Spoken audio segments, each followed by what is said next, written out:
Hello, my name is Sean Sullivan. I'm your host for the March 22nd edition of the Kubernetes SIG CLI bi-weekly meeting.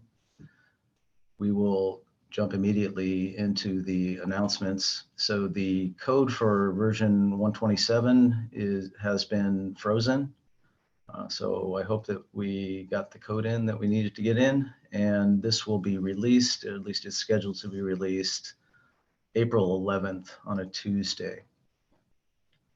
And we've got KubeCon coming up as well, the 18th through the 21st of April. So that would be, if you get the chance, that would be an awesome place to get together with your SIG CLI colleagues, as well as the rest of the, obviously, the rest of the Kubernetes community. Unfortunately, I won't be there, but I hope that everyone that has a good time, and it's very productive.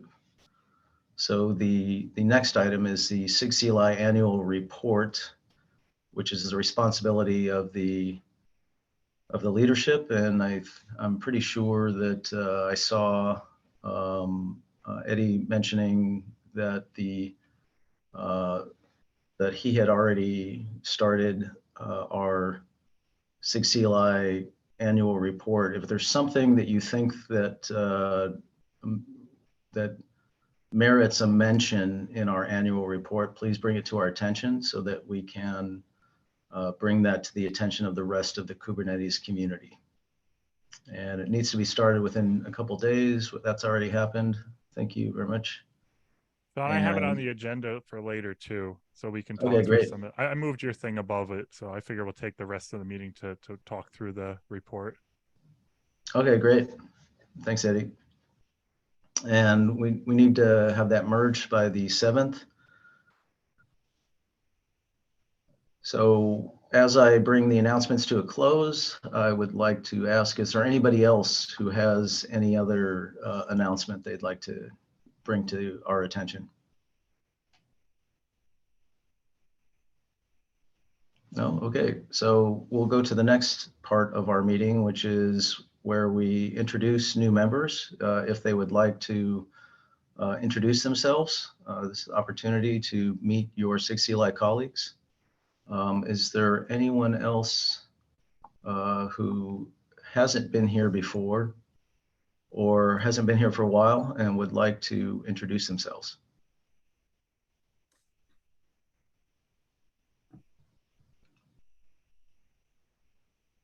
Right, hope my microphone is working. Hi, I'm Matthias. I'm not part of the SIG CLI, but I'm the first time listening in here.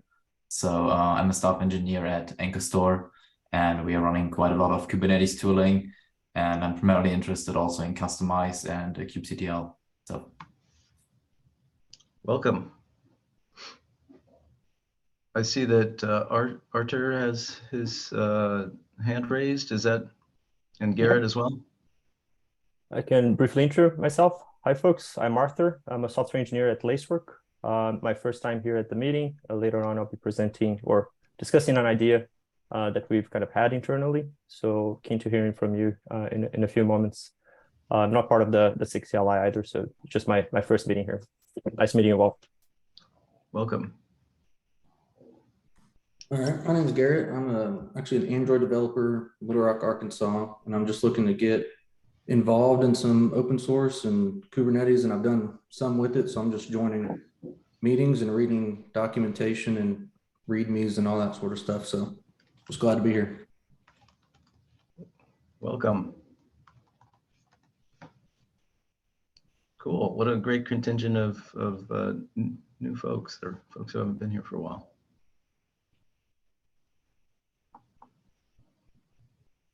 Okay, so let's move to the next section, as long as I didn't miss anybody.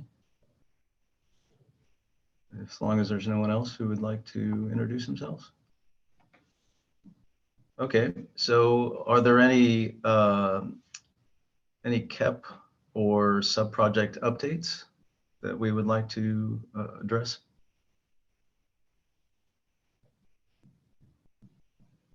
I just had a quick, there was a PR we got recently from for KUI asking to add the append server path option to our use of the proxy.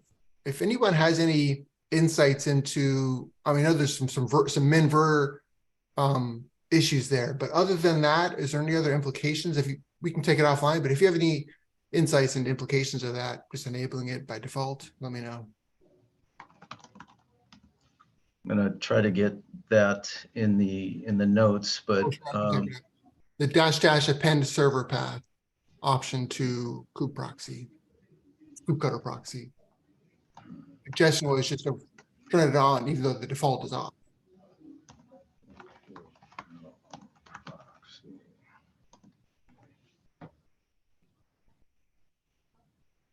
Does anybody have an answer to that off the top of their heads? It's -- append -server -path, I think. I wasn't even aware of the option, to be honest, until the PR floated Yeah. by.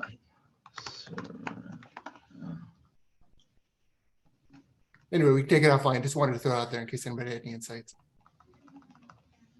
Okay.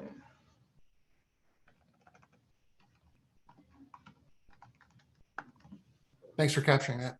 Sure. Okay, so why don't we move on to our open discussion, and we're going to start with Arthur. I'm sorry if I'm mispronouncing that. Is it Arthur? Arthur? That's perfect. Okay.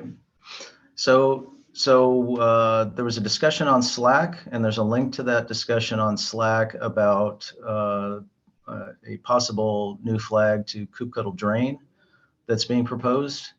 And so Arthur just has graciously accepted the invitation to join us to present this. He's considering a KEP. Is that correct, Arthur? That's correct. Thanks for the invitation, first of all. Yeah, I'm mostly looking for direction here, and above all, just like, is this a good idea in the first place? I'm happy to do a KEP for it if that's what the group feels is the best way forward.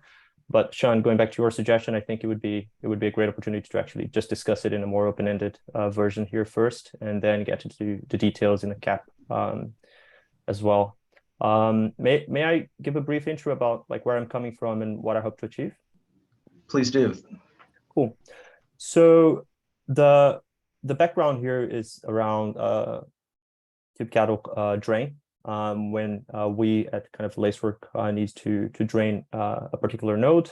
Many reasons behind that, all the way from trying to keep things as close to what we expect it to be after kind of a human jumps in and does something. Upgrades of Kubernetes itself.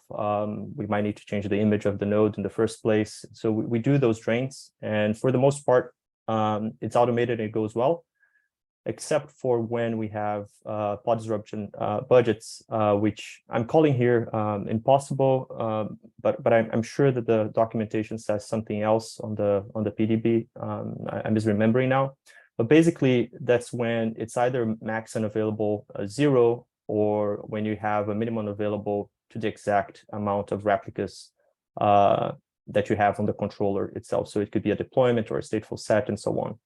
I'll keep kind of naked pods on the side for a second. I know that they have like some specifics on those that we potentially need to discuss too.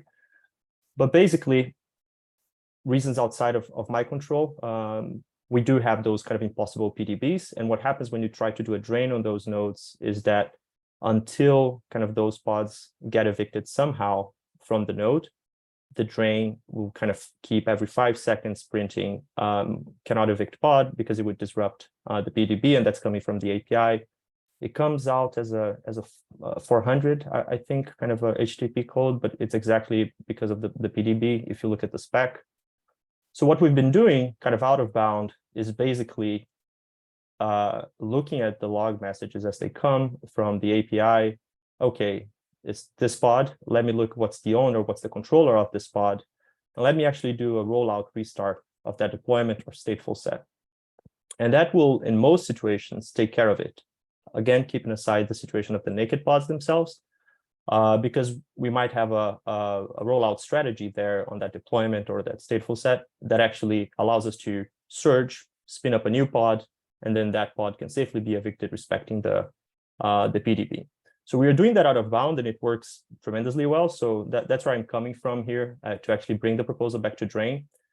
I was actually, when I was thinking about it, I was a little bit divided on whether this should be on the Kube cattle CLI itself. Like most of the Drain logic lives there. There's no Drain counterpart API on the API itself. So all of that logic of evicting pods one by one lives on the CLI. But I could also be persuaded, I don't know much about the internals, that perhaps this should be part of the eviction API or part of the PDB logic itself, right?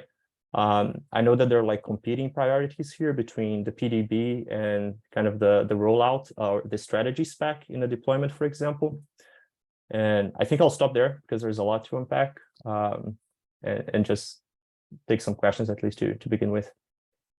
Sean, is that sufficient information to get us started? I think so. So Okay. just to recap, the pod disruption budget, when it interacts with the drain, there are some situations where it basically hangs, where you can't make any progress. And so you're proposing a new flag that will automatically do this rolling restart, which will fix this particular condition. That's one avenue, right? Like look at what's the controller behind that pod as kube control drain is doing an eviction pod by pod. Like, okay, if I get a status code from the API that represents the PDB, like the impossible PDB we cannot drain, then do that automatically, like do the rollout restart of the controller itself. So the deployment stateful set, so on and so forth. That's what I had in mind first. But again, I could be convinced that there's a better place perhaps on the API itself that this logic should live. So happy to hear your thoughts. I dropped in, so I was looking for an issue. I didn't find the one I was looking for, but I found another one that relates to this. I just put it in the chat. Okay. I will keep digging for the one that I was looking for, though, because I think that we have discussed this before. It does sound familiar.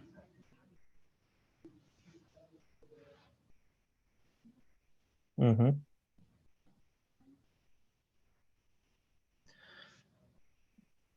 So I think this one that you linked actually has more than one PDB associated with the pod, perhaps through a selector, right? Like two PDBs with a matching selector on a given pod.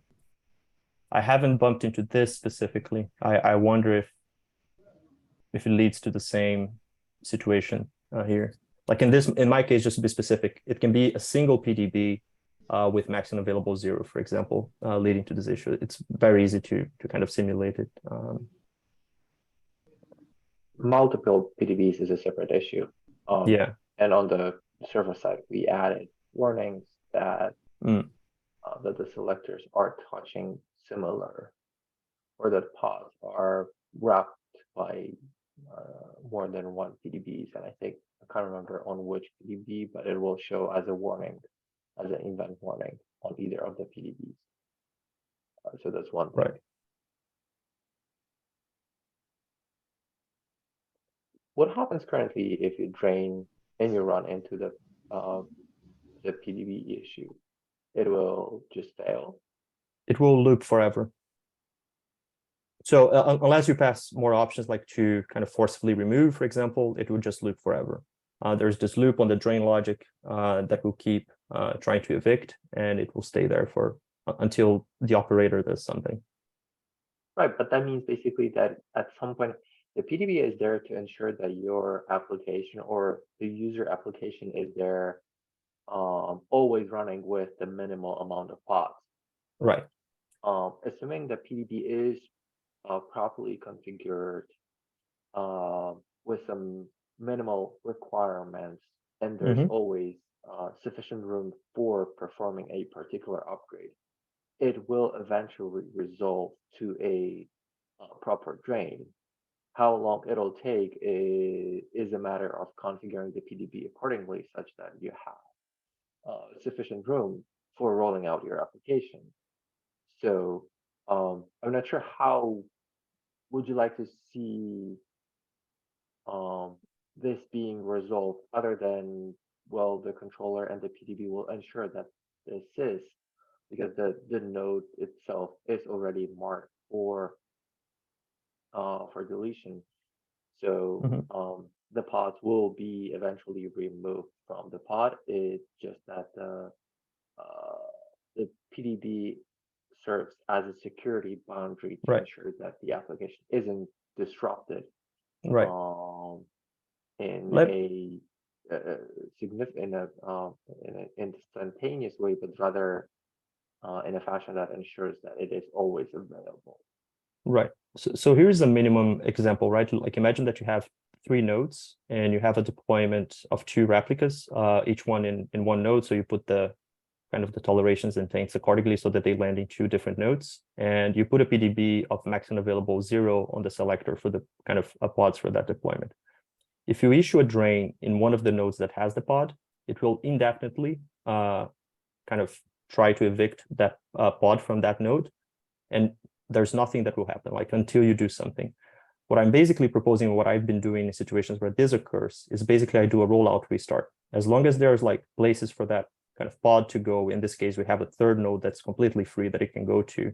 Or if you have like an autoscaler that after kind of the pending pod kind of appears, like it will autoscale and a new node will be made available, that will kind of allow things to move and the drain to continue, eventually being successful. So that's how I kind of got to the flag in the first place.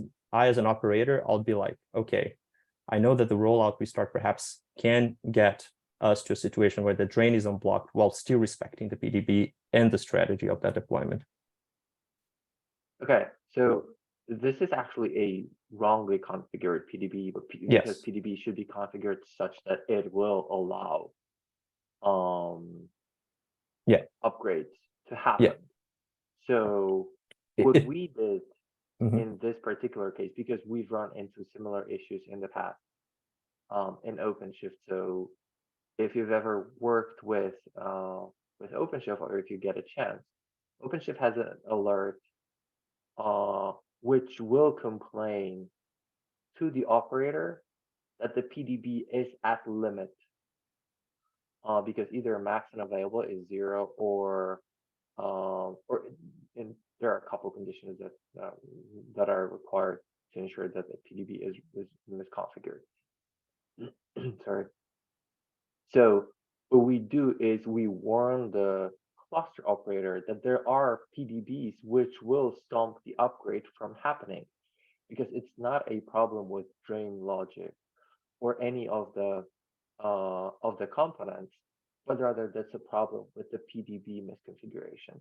We cannot stop users from doing this, but we can warn cluster administrator. So what I would personally suggest, and I can probably I can find the alert that we have configured for OpenShift specifically for this. And I would probably suggest that you implement something along those lines, because I'm not seeing us introducing anything bypassing the mechanism that are there in place for a particular reason. Because at least from what I'm hearing, this is just, you're trying to solve an issue that is not caused by the platform itself. It's just caused by a wrongly configured resource in the cluster.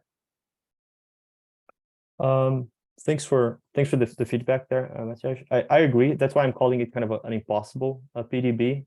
But I'm also trying to look at the 2 perspectives here, like myself as perhaps the administrator of the cluster, and from the user's perspective. Like they set the max and available 0. Yeah, I could get in a situation that I try to persuade them to move away from it. And I can even argue to the degree that like max and available 0, maybe you thought it did something that it does not, because when a rollout restart happens, for example, you're going to have kind of an extra, like you're going to have a surge, or in the case where you have a minimum available equals the number of replicas. But at the same time, I see this as a cluster operator, like I have this ability to match the expectations of the user and make my life easier at the same time if I opt into that behavior, right?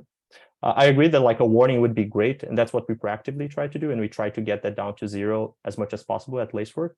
But here we are still, and I suppose from the reactions in the thread, others have kind of found themselves in a similar situation as well. I know that Philip has a hands up, so I'll stop here as well. Yeah, I just want to say that even though it's it's wrongly configured, the PDB is wrongly configured from the cluster admin point of view. There might be applications which use the PDB, which are actually maintaining the deployment and maintaining the PDB, and might change might change the PDB to 0. So they, for example, they have tied storage to their pods, and they do not want to get them evicted at any cost. And if you do the rollout restart, you are actually going behind the eviction API and deleting the pods directly without the manager of the deployment itself, because you are actually not the manager of the deployment, but some other entity is. And I think if we want to support this use case, probably it would be best to enhance the eviction API somehow, probably. Yeah, that's the other thought that I had. That's why I didn't know. Perhaps it could be a new kind of option in the PDB itself, right? If just coming up with a name, like if needed, rollout restart, right? Like something along those lines.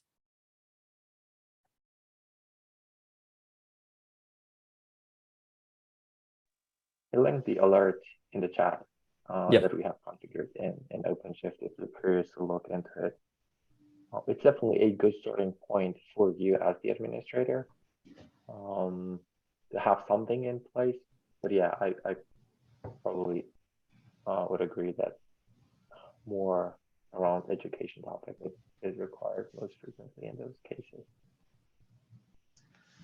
So Katrina had a good point in the chat about it's often not understood. The workload controllers, the rolling restarts and updates are not using the eviction API or respecting the PDBs, which is why a rolling restart could get past this situation, but it might not be what you actually want. Did you have anything else you wanted to add to that, Katrina, or join in, or no? Oh, that was exactly my point, Sean. Thank you for bringing it up. Yeah, that we're using a bypass here in the solution proposed. So what I'm hearing is actually that it's probably not a good idea to add this particular flag, Archer. Do you folks think it's worth discussing this with whatever SIG is responsible for the eviction API, to see if there's any merit in that, or not even that part? Do you have a write-up of the problem and an issue? I think that can be helpful to anchor discussions, because I would suspect that because we're again talking about eviction API versus rollout, right, workload controller rollout behaviors, which are not strictly related. Yeah. I wouldn't see necessarily that particular solution being accepted on the eviction API anymore, so than in Drain. So it would be more useful, I think, to have an overview of what the fundamental problem is, so that folks can think of maybe alternatives as well. Sounds good. I'll do that. I'll do a write-up of the situation with a minimum kind of reproducible kind of scenario and post it on the thread. And Katrina, may I ping you just so that I get kind of a second look from you, and perhaps you help me get to the right folks on the eviction API, perhaps? I don't think we are the eviction API folks. No, Maciej, is it SIG apps? It's a little bit of connection between SIG apps and SIG API machinery. Okay. Sounds good. Well, thank you so much for hearing me out. I appreciate the opportunity.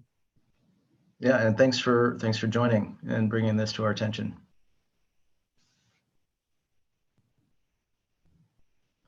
Okay, so the next item on the agenda was just what I put on myself. I just wanted to bring this particular PR to our attention, since there's several of us that I know are interested in this topic, and the topic being transitioning from Speedy to WebSockets as a bidirectional streaming protocol. So Speedy has been deprecated for 8 years, and it actually causes quite a few problems with gateways and load balancers and proxies that don't understand Speedy or not supporting Speedy. And we've been trying to move to WebSockets actually for many, many years. We actually made some progress. When I say we, I mean Mikhail Mazursky. He made quite a bit of progress last summer, but it stalled. And so I've resurrected this PR to start our new effort to get this across the finish line. I know that so far Brian, Arda, and Marley have mentioned that they're interested in this topic, and I've added them to the PR to show where we are. And I've tried to also enumerate where I think the WebSockets does not achieve feature parity with Speedy. There's at least 2 or 3 areas where we need to work on in order to get it to the same level as Speedy so that we can transition to WebSockets. Anyway, I just wanted to bring this to our attention. Does anybody have anything that they wanted to say before we move on to Eddie? The WebSockets feature parity, was that the stuff that you had noted would be solved by updating from v4 to v5?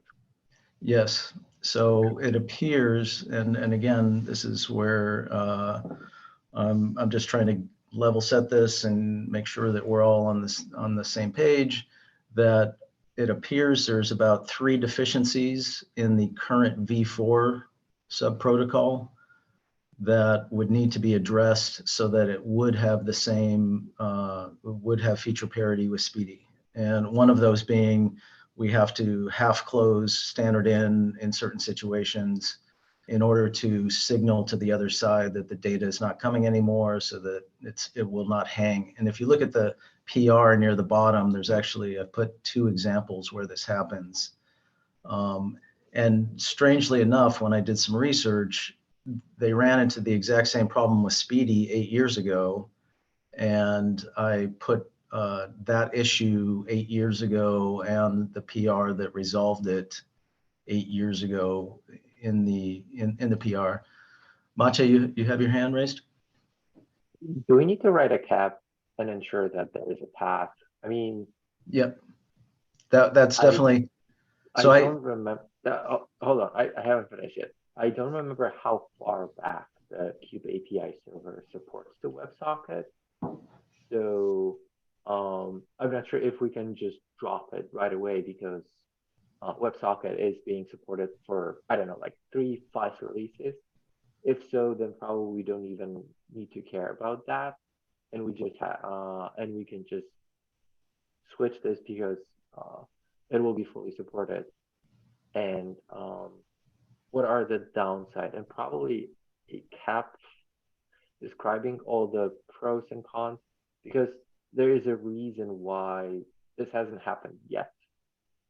And the past attempts, I mean, every single one of them failed. So having this written down and explain why that was the case, are there still missing bits in the implementation that we're going to pick that are preventing us from switching one over to the other? Or are we okay with having partially incomplete implementation, which we will be just hiding behind an environment variable for a certain amount of time? We're still relying on the deprecated Speedy by default. So yeah, those are all great points. And actually that is the goal, which is why I'm bringing this up for 128, right? This is months in the future. I want to make sure that, so I consider kind of the first steps being exactly what you said, to try to like bring up all of the the history of it. And I have a timeline of, all of the efforts so far, and to give us the context of what, where we've been and where we're going. And so, so this was just one of those. This is actually a resurrection of what looked like one of the most promising paths. And you're right, there are going to be, as I mentioned, there will be a KEP almost for sure about this new sub-protocol that would address the three issues, the three deficiencies in WebSockets. So yeah, there's quite a bit going on here, and I recognize that this hasn't. It's been years that this has been on the radar and hasn't happened. And I think that we've actually made significant progress, and hopefully we'll be able to push something over the line for 128. But those are all good points that you made.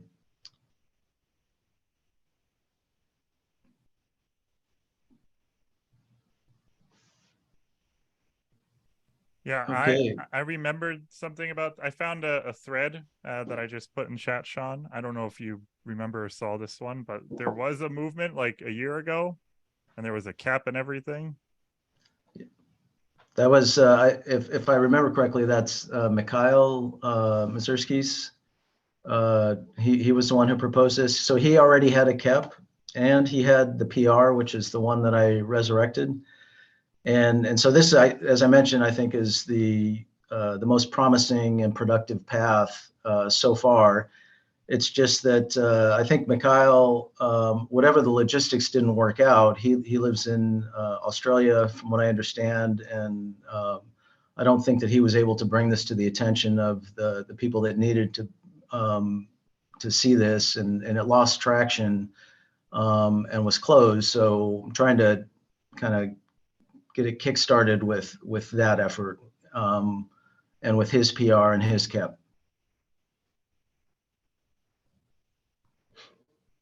And as you mentioned, Mache, the PR that you've just put in the chat, that actually that also is in the PR as what would be fixed if this works. So I think I've got like 3 or 4 pages of PRs and links, and I'm in the process now of actually trying to make something a document, just a straight document to kind of get everybody on the same page of, what does this all mean, and here's the history, what's the problem we're trying to solve, et cetera, et cetera.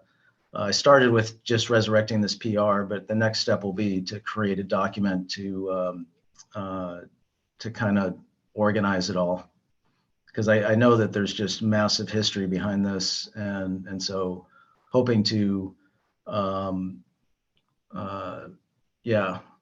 to kind of just bring this to everybody's attention way before any of these KEP deadlines for 128, so that we can, where time will be on our side, hopefully.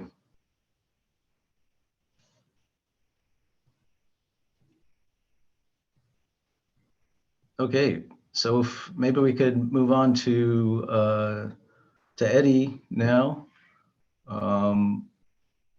if that's okay. I've said all I was going to say about that issue. Can we move on to Eddie? Cool. So there are 2 things that we need to figure out. The first one has the tightest deadline. We have the opportunity to do a video update for KubeCon EU on stage, highlighting some of the awesome work by our SIG and contributors. Does anyone have any interest in participating with this, coming up with content? I'm happy to do the recording and video editing and all that.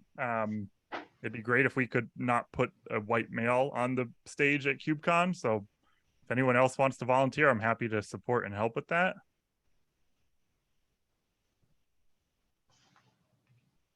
But the TLDR is we have the opportunity to do a 45-second video update that will go on the KubeCon stage, which I think we definitely should do. So that's this particular email. Yes. That I'm presenting. Okay. So the deadline to commit to doing it is Friday, and then we have to upload by next Friday.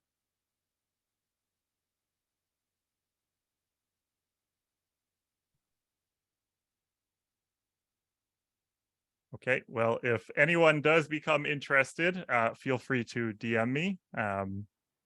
Very happy to have anyone help. Again, that's not me on the screen. But otherwise, I will go ahead and I will just record something to highlight some of our work.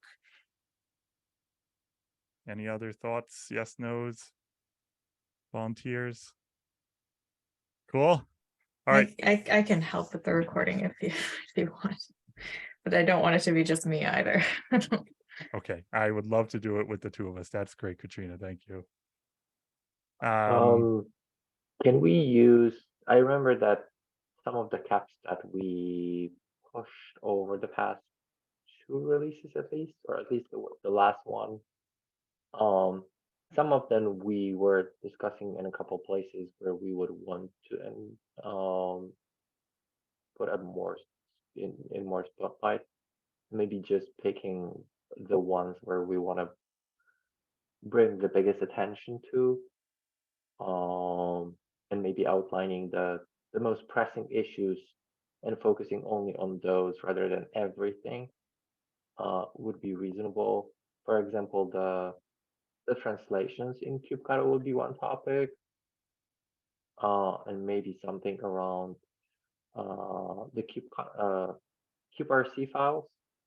And I can't remember what was the third topic that I was thinking, but maybe something along the pruning that Katrina and Justin are working on, which is another topic that I remember that we want to have a little bit more publicity around. And that did make the release, by the way, for anyone who was wondering. Yeah, that's a great idea. And the other thing is we get to put in call for actions or asks for help.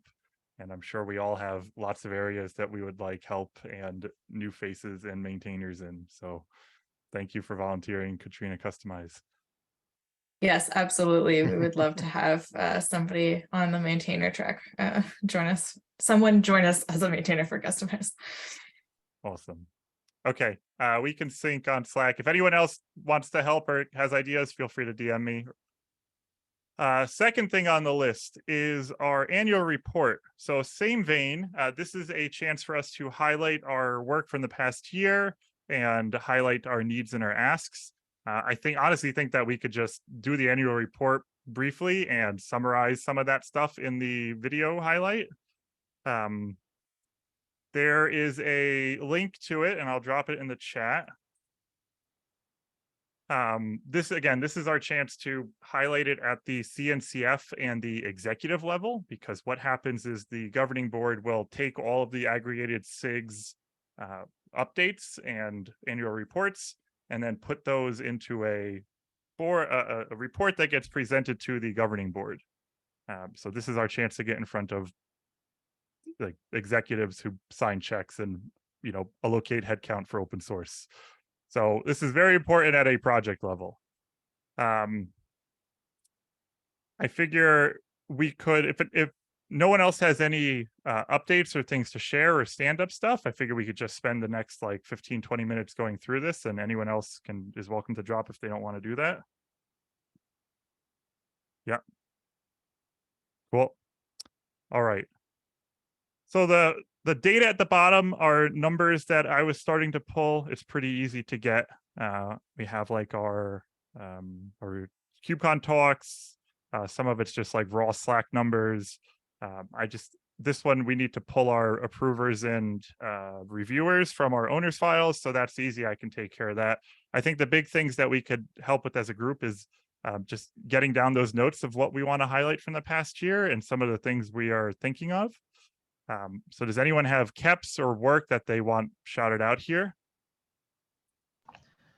There were a couple that I was going to bring to our attention. Number one is we just made the aggregated discovery beta in 127. So the previous discovery storm that we would always see, that's been resolved. I'm not sure if that should be brought to should be included in the report.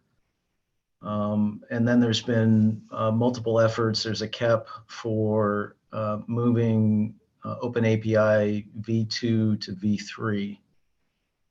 We're kind of in the middle of it. We're still using in kube control v2 as well as v3, but we're in the process of transitioning to the new version of OpenAPI.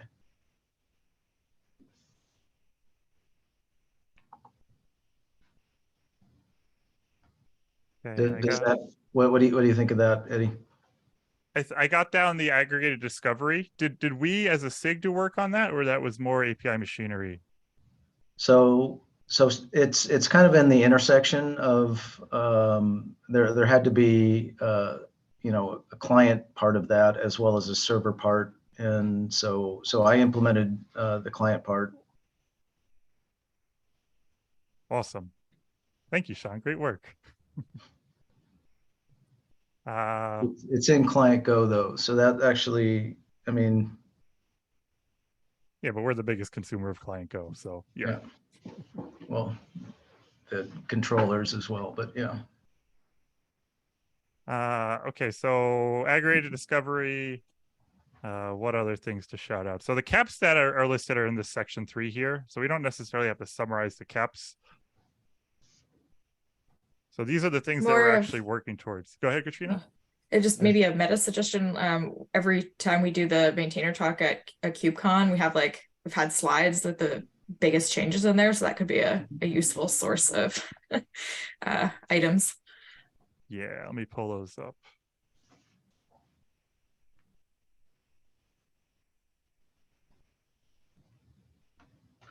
KubeCon NA. Okay, there's that.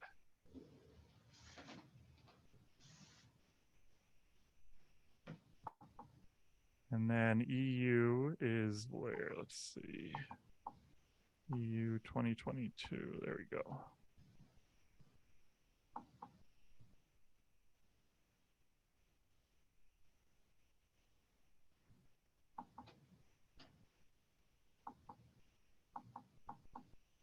So for instance, from Detroit, we called out the kube control completions improvements, which was pretty cool. Yeah. That's a great one to call out. Thank you, Mark and Brian. You worked on that too, right?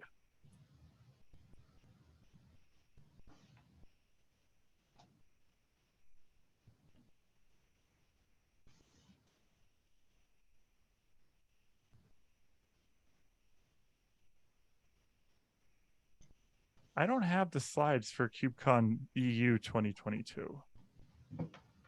I'll try to dig them up.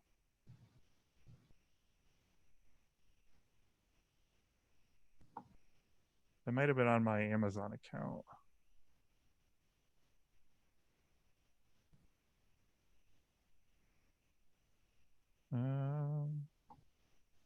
Should we mention the Kube RC work? Yeah, Marley, how do you feel about adding that on here? I would be fine with that. I don't know. I haven't moved very far. I mean, I have a huge PR, but I got to break it up and actually get the changes into the code base. Mm-hmm. I've pasted the KubeCon EU. I think that's the one. The 69. Yes, thank you.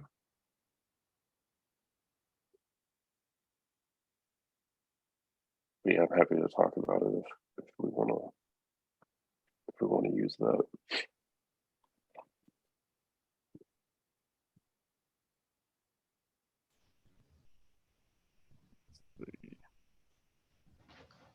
So I also know that there's been some progress on server-side apply in kube control. Should we mention that? I mean, we haven't gotten it. I mean, we're still working to get it as the default, and of course, there's plenty of hurdles there. But I think that there is some migration that happens. I'm not 100% sure what the Yeah, state of definitely that My it would be worthy understanding- calling it out that we want to work on it, and that this will be a major disruption to a lot of users when we switch to default on the server-side apply. So yeah, it would be good to at least mention this. Yeah, that is associated with a cap that didn't actually end up moving in 127. But there have been discussions around it. So hopefully 128, there will actually be like more details in the proposal by the time KubeCon rolls around. Anyway, I don't know about the annual report, but yeah, that's a good point. I think the work that did actually happen in the past year on that front in kubectl is mostly to do with some edge cases in the migration path, like when a user upgrades from client-side apply to server-side apply. In some cases, they would end up in a kind of a stuck state for some fields, and we fixed that with some patches in 126, I think.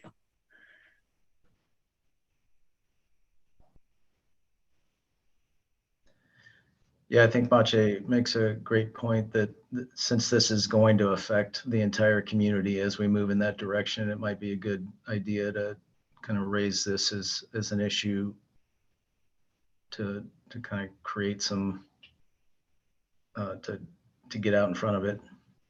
For which one? For server-side apply as the default. Got it. From client-side apply. Yeah, I have that here as Cap a current initiative. 3805. I'm literally looking at our caps there and doing a history on what has changed over the past year. What's the cap number? 3805. 3805. Okay. I just found, and I chatted with Arda, that we forgot to promote kubectl events, which was slated for 127, and we just missed it. We'll do it in 128. I added the translation stuff on here. There's a cap for that. There's cap 3655 that Brian was working on. And there's also the plugins for create subcommands, and that's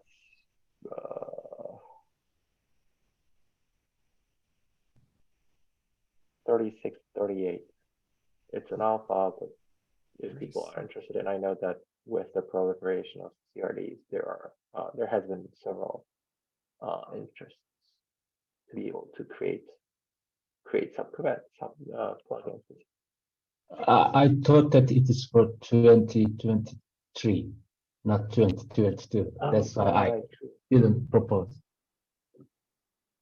It's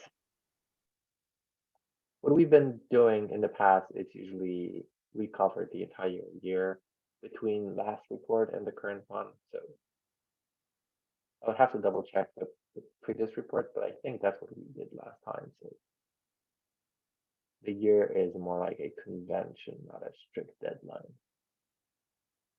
Yeah. Yeah, it's current initiatives. We can include that. Though I think we need to summarize this so other people can understand. I don't think this is going to mean much to anyone else.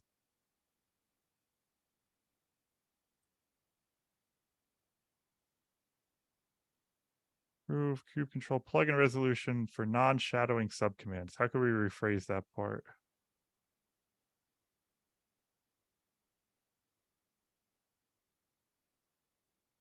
Make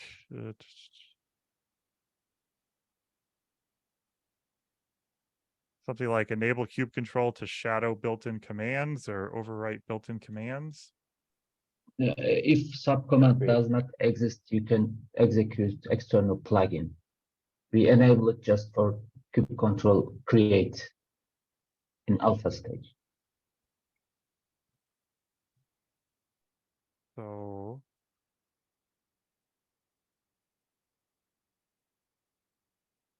maybe something like enable kube control plugins for subcommands.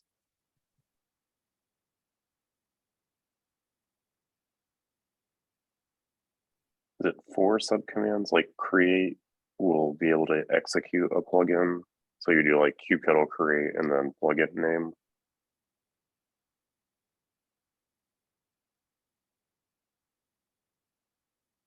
Kube control plugins for subcommands.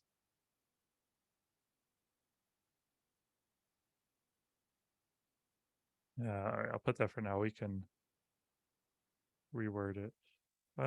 Sounds good. Any other current initiatives that we're working on? What's going on with Customize or CUI? Customize had a 5.0 release, so that's worth calling out. And that did also make it into 127, by the way.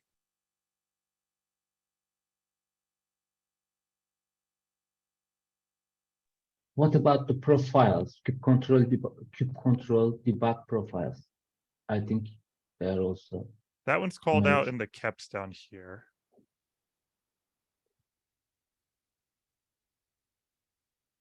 Right? Or is that something different? No. Yeah, you're right. Okay. There is a KEP associated with it, but I don't see on the list yet the sub-resources support in kubectl. It's called out in our slides. Of resources. Yeah, what Nikita was working on, right? Yeah, and they promoted it to beta just recently. I was helping.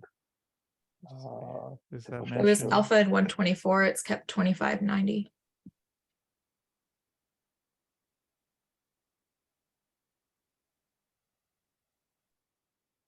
What's the summary for that? Kube control commands for sub resources. It's a flag for certain. Hold on, I need to look. It's a sub-resource flag, so you can basically do get -- sub-resource status, and it's supported in a couple of commands. I can't remember which off the top of my head.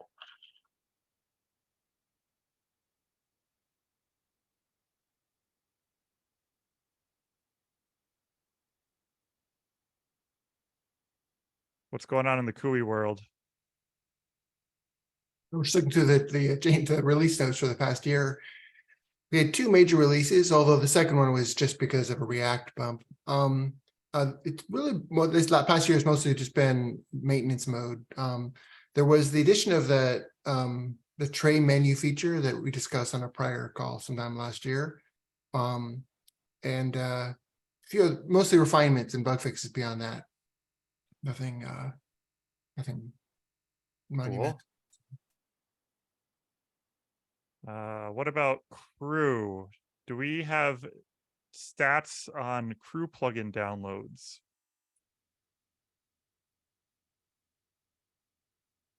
Let's see. We have stars. We have plugin count. By the way, on that note, we could also track, GitHub is keeping track of CUI downloads, if that's helpful. Yeah, for sure. There's actually a cool site that just summarized it all, pasted it in the chat. It's, where is it? Oops, sorry, sent the wrong person.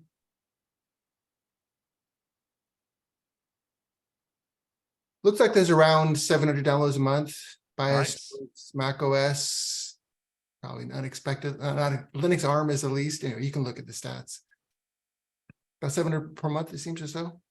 It's hard to tell, of course, how many of those are bots. So how many bots are automatically downloading GitHub releases looking for secrets? Who knows? You had a lot of downloads recently. Notice that. Well, keep with each of the squares in that page. It's not uniform over time. It depends on the release cycle. Yeah, well, this one for February 22nd, you had a bunch, 330 downloads on Mac OS. That's great.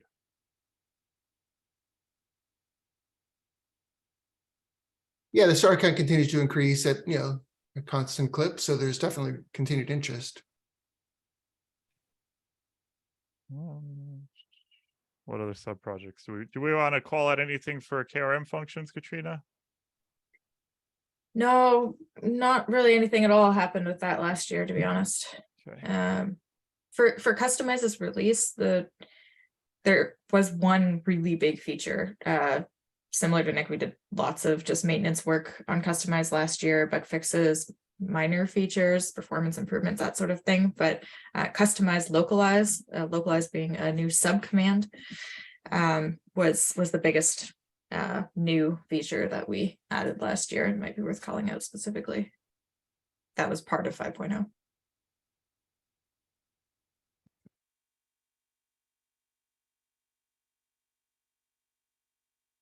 I'll clean up all these points later, but let's see.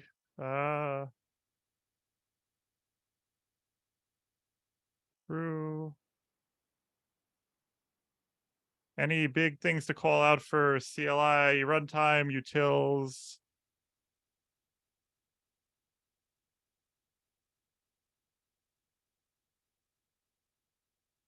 SDK. Okay.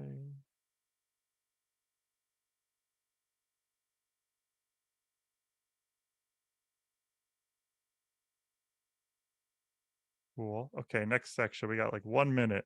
Initiatives are we working on that aren't tracked in KEPs? There's the ever running options and flags refactor. Mm-hmm.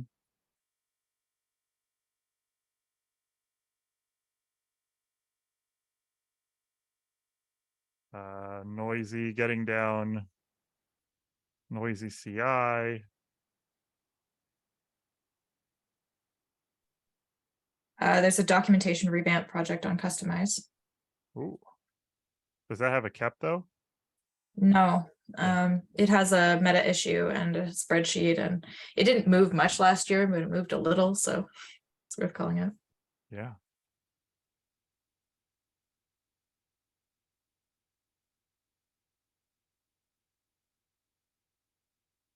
Cool.